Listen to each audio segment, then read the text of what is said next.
Well, we're finally here. I've been sitting on this one for a few weeks now, and I finally felt like it was my time to speak my truth about Borderlands 4. The good, the bad, and the ugly. I love the game all the way around, except for one thing, and that's the bad, which is the performance and optimization of the game. And the ugly. Even with the performance and optimization issues, I still enjoyed playing Borderlands 4. So, between us, even though it's poorly optimized, it's kinda like a guilty pleasure. In my head, I'm thinking, I should hate this, right? But damn, does it feel so good to play? But don't tell anyone, okay? A few months ago, I dropped a video replaying the Borderlands games. And after years of waiting, we finally have Borderlands 4. I just spent a few weeks enjoying the game at a steady pace and enjoying it for what it is. A fun game. Blasting through chaos, shooting and looting everything in sight. But did I really enjoy it? Well, if it isn't obvious to you yet, I really enjoyed it. Now, it's no game of the year or a game that you have to play in your lifetime. And that's fine. But if you enjoyed the Borderlands series, or looter shooters in general, Borderlands 4 is a great addition to the series and the genre. So, let's talk about what Borderlands 4 actually gets right, what feels off, and whether it's worth jumping into if you're still on the fence.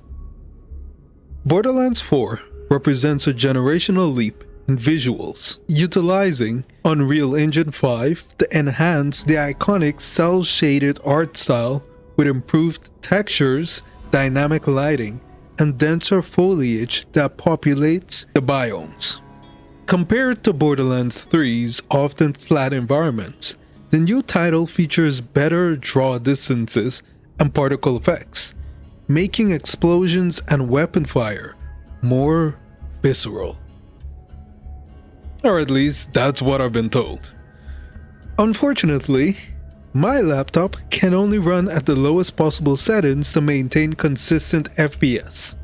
So, the game looks like Borderlands 3 to me, to be honest.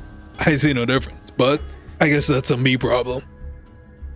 Performance, however, reveals inconsistencies, especially on PC, where the badass preset struggles to maintain stable frame rates, even on high-end hardware. Stuttering from shader compilation and memory leaks plagues longer sessions, with frame drops after hours of play on consoles like the PS5 Pro. Unfortunately, it will take them a few months to improve the game's performance like they did with Borderlands 3. So, if playing the game at max settings matter to you, wait for a sale. You'll get the best version and save a lot on cash because Gearbox games tend to go on sale like hotcakes, especially during the holiday season. Now, Borderlands 4 refines its narrative tone quite a bit. It's more grounded, tackling heavier themes like fascism through the Timekeeper's regime, but it still keeps that signature humor, which is like every other Borderlands game. Either you hate it or you love it. It feels like a spiritual successor to Borderlands 2's charm, with stronger world building. The villain is obviously no handsome Jack, and I've come to terms that he was an anomaly that is going to be very hard to replicate genuinely. Though, in all honesty, I rarely keep track of the plot and the side narratives in the Borderlands games. They aren't the game's strongest points, but they do the job in making the world feel alive and active. Overall, the writing team delivers a cohesive vision throughout the game. The gameplay is where Borderlands shines. Borderlands 4 captures the essence of the series' looter-shooter roots, with fluid gunplay that feels immediately familiar yet elevated by new movement options like dash, grappling, and gliding, which I love the inclusion of all three of those mechanics. It might be a bit of the crackhead in me, but I need modern gaming to have some kind of dash mechanics in their games. It should actually be by law moving forward. All games should have some type of dash movement included, including RTS games. Nellis. I wish the grappling was more accessible or usable in this case, but it's only limited to where the game wants you to use it. I still enjoy the feature the way it is. Loot mechanics remain addictive, with billions of procedurally generated weapons dropping frequently, and rarities like legendaries feel earned through running encounters, which could reach all the way to the 50s to get exactly what you want. There is also a new type of system introduced, and that's the chess, or I guess loot boxes. Not paid obviously, but they can be earned from doing quests or completing world bosses. It's a nice addition to the loot pool outside of what enemies drop, which guarantees equipment and or skins depending on the type of chest it is. So, does Borderlands 4 still feel like Borderlands? Absolutely. The chaotic combat with a more open world integration adds freedom without diluting the core gameplay loop. Gameplay in Borderlands 4 has undergone substantial enhancements, now incorporating a dynamic system influenced by licensed parts from multiple manufacturers, allowing weapons to feel unique based on their hybrid configurations. A simpler way to put it is, you can have a Jacob weapon with Malo 1 features. Let me explain this. A Jacob weapon tends to be like a revolver, single-shot weapons. Mal 1 weapons tend to be element-based weapons. So, in theory, you can have a single-shot Jacob weapon that has Malo 1 features that shoot elemental bullets, in simpler terms.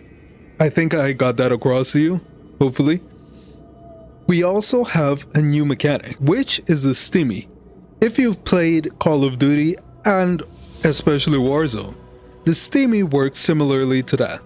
It allows you to heal HP while in combat. To be honest with you, I hated this at first.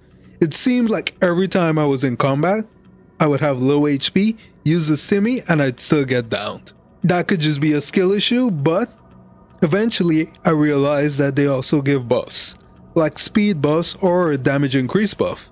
The Stimmy pretty much encourages players to play the game faster by allowing us to recover our health quickly without having to find cover to recover.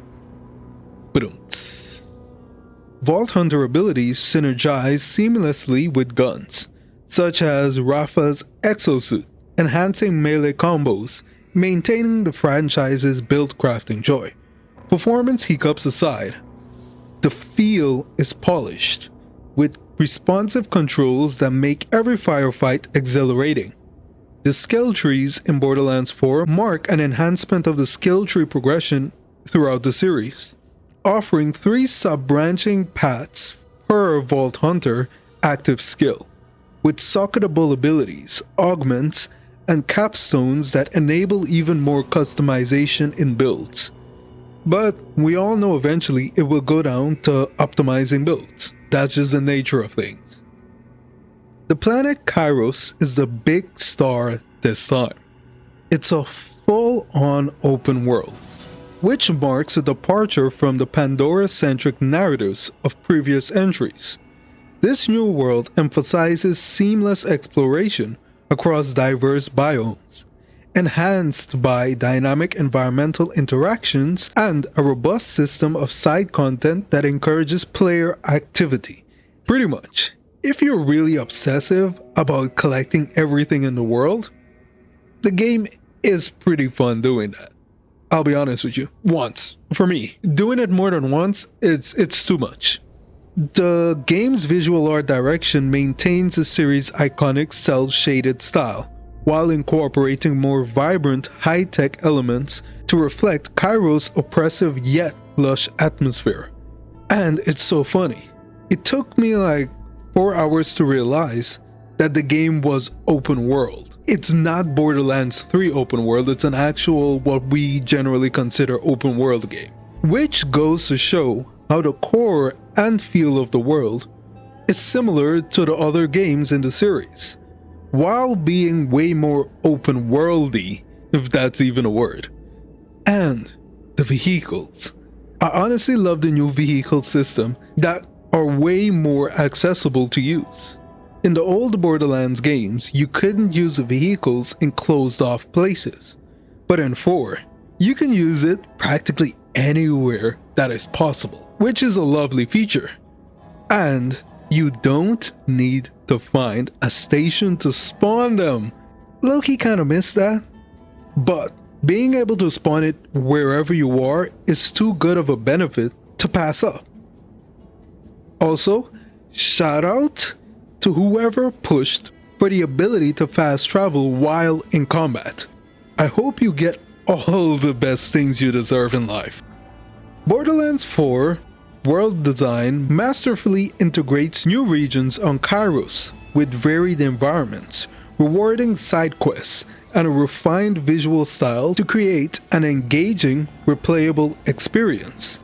The seamless zones and procedural dynamics elevate exploration beyond predecessors. While challenges like performance persist, the art direction ensures visual cohesion. Replayability has long been a cornerstone of the Borderlands franchise, allowing players to revisit the chaotic looter-shooter gameplay with fresh perspectives through varied builds, multiple characters, and evolving challenges. After finishing the story, there is a new system that adds stats to your characters called specializations, which reminds me a lot of Badass Rank in the other Borderlands games. There are also some weekly activities like wildcard missions, big encore bosses, and Maurice's Black Market to keep the player base active. I don't want to delve too deep into these, but they're cool features, but I think the hardest part for me with Borderlands games, especially with the replayability, I'm gonna question my decision making for saying this, but it's just not like Destiny. Replayability in the Borderlands games just doesn't feel the same as something like Destiny. And I hate Destiny, but not for its replayability. I hate it for a whole different set of reasons. What doesn't help with replaying Borderlands games is the fact that you have to rediscover and recollect every single collectible in this massive open world. Whose decision was this? I dislike you as a person. Still, that's part of the Borderlands identity. I always find myself coming back. Eventually. Borderlands 4. I love it. It's messy, it's loud, it's buggy, and I still love it. Even with all the performance hiccups, it captures exactly what Borderlands should be: fun, chaotic, and endlessly replayable. If you're on the fence, wait for a massive patch or a sale. But if you're already a fan, this one's worth your time. So yeah, that's my honest take after finally playing Borderlands 4. What about you? Have you played it yet? Or are you still waiting for a massive sale? Or not sure if you will like it? Drop your thoughts down below. I'll be checking the comments as always, and if you enjoyed the video, please be sure to hit the like button and subscribe. I'll catch you in the next one.